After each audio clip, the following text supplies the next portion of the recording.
मेरी उम्र 32 साल है। मैं कराची के एक पुराने मोहल्ले में अपने शौहर और 2 बच्चों के साथ रहती हूँ। बाहर से देखने पर मेरी जिंदगी बिल्कुल आम लगती है, जैसे हर दूसरी औरत की, मगर अंदर से मेरा दिल एक ऐसे खला से भरा हुआ है जिसे बयान करना मुश्किल है। मैं जब भी आईने के सामने खड़ी होती हूँ तो सोचती हूँ कि कुदरत ने मुझ पर करम किया है। मेरा रंग साफ है, कद दरमियाना, चेहरा पर सादगी के साथ एक कशिश है, लेकिन मेरे दिल में जो खालीपन है वो इस खूबसूरती को मांद कर देता है। मेरे शौहर आमिर शुरुओं में मेहनती थे। शादी के इब्तिदाई दिनों में वो मजदूरी करते, कभी किसी दुकान पर काम। मैं उनके साथ खुश थी, मगर वक्त के साथ सब बदल गया। पहले सिगरेट, फिर नशे की आदत, और आहिस्ता आहिस्ता उन्होंने घर की जिम्मेदारियों से मना मोड़ लिया। मैं दिन रात मेहनत करती रही, मगर घर के अखराजात बढ़ते गए। अब मैं अकेली थी। 2 बच्चों की जिम्मेदारी मेरे कंधों पर थी। मेरा बेटा 7 साल का है और बेटी 5 साल की।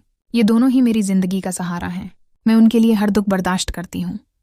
सुबह लोगों के कपड़े सीती, शाम को मोहल्ले के बच्चों को कुरान पढ़ाती ताकि थोड़ा बहुत खर्च निकल आए। लेकिन किराया, बिजली का बिल और रोजमर्रा का खर्च, सब कुछ एक साथ निभाना मुश्किल होता गया। हम जिस मकान में रहते थे वो एक 50 साला शख्स का था। दरमियाना कद, थोड़ा सा पीठ निकला हुआ, मगर साफ सुथरा और शरीफ आदमी लगता था। उसकी बीवी का इंतकाल हो चुका था और बच्चे शादीशुदा थे। वो ऊपर रहता था और हम नीचे। इब्तदा में ताल्लुक सिर्फ किरायादार और मालिक मकान का था। मैं हमेशा वक्त पर किराया देती रही, मगर शौहर की लापरवाही ने यह सिलसिला भी तोड़ दिया। चंद महीने गुजर गए, किराया देना मुमकिन न रहा। वो अक्सर दरवाज़ा खटखटा कर कहता, बीबी, अगर किराया नहीं दोगी तो घर खाली करना पड़ेगा। मैं हाथ जोड़कर कहती, भाई, बच्चों पर रहम करें, बस 1 महीना और मैं इंतज़ाम कर लूँगी।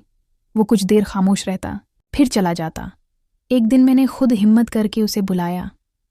मैंने साफ कहा, मेरे पास फ़िलहाल पैसे नहीं, कुछ दिन की मोहलत दे दें। वो सहन में आया। मैंने बच्चों को अंदर भेज दिया। वो कुर्सी पर बैठा और गहरी नज़र से मुझे देखने लगा। मुझे उसकी नज़रें अजीब लगीं। उसने धीरे से कहा, बीबी, आप हर बार वादा करती हैं, मगर पैसे पूरे नहीं आते। मैं भी मजबूर हूँ। मैंने नज़रें झुकाकर कहा, मैं शर्मिंदा हूँ, मगर हालात बहुत ख़राब हैं। शौहर कुछ नहीं करते, बच्चों के लिए हाथ फैलाना मजबूरी बन गया है।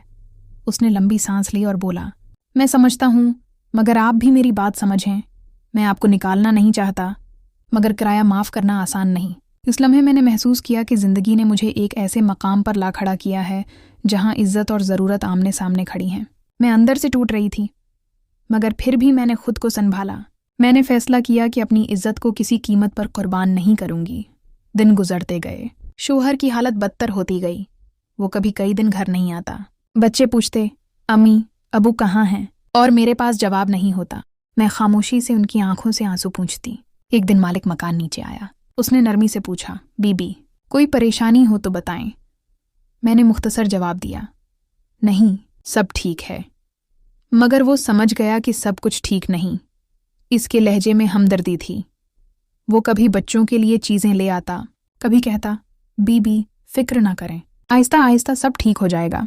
उसके लहजे की नरमी मेरे दिल के खाली गोशे को छूने लगी। मैं बरसों से सिर्फ डांट और बेआतनाई सुन रही थी। पहली बार किसी ने नरमी से बात की थी। मैं उलझन में थी, मगर दिल के किसी कोने में एक सुकून महसूस हुआ। अब वो कभी कभार नीचे आता, चाय पीता, बच्चों से बात करता। मैं इब्तिदा में झुझक महसूस करती, मगर फिर ये मुलाकातें मामूल बन गईं।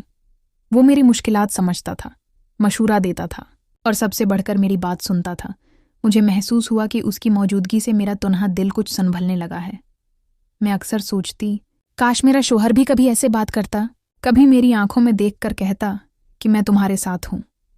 मैं जानती थी कि ये ताल्लुक़ एक नाजुक लकीर पर चल रहा है, मगर मैं ये भी जानती थी कि इंसान के लिए सिर्फ रोटी, कपड़ा और मकान काफ़ी नहीं। एक नरम लफ्ज़, एक संजीदा तौजा, एक सच्ची हमदर्दी कभी कभी ज़िंदगी बदल देती है।